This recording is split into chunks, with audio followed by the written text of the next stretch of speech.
Le Nil, le plus grand fleuve du monde, est pour les Égyptiens une quasi-divinité.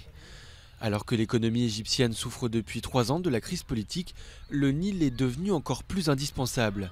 C'est lui qui permet à l'agriculture de survivre. Mais le débit du fleuve pourrait bientôt diminuer. En amont, l'Éthiopie prévoit la construction d'un gigantesque barrage hydraulique. Un projet controversé qui suscite l'inquiétude des fermiers égyptiens. Cette eau est un don de Dieu. Nous l'utilisons pour irriguer nos champs, nous l'utilisons pour tout. Maintenant, si les Éthiopiens construisent ce barrage, nous ne sommes même pas sûrs qu'ils vont continuer à nous approvisionner en eau. Peut-être qu'ils vont tout garder pour eux. L'Égypte aurait beaucoup de mal à se passer du Nil. Le pays en tire 90% de son eau. Alors à la tête de l'État, le projet éthiopien passe mal.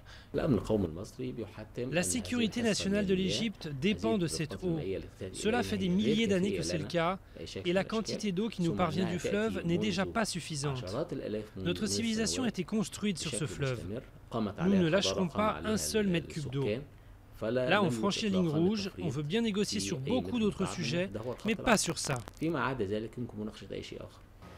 De l'autre côté de la frontière, les Éthiopiens aussi veulent leur part du gâteau.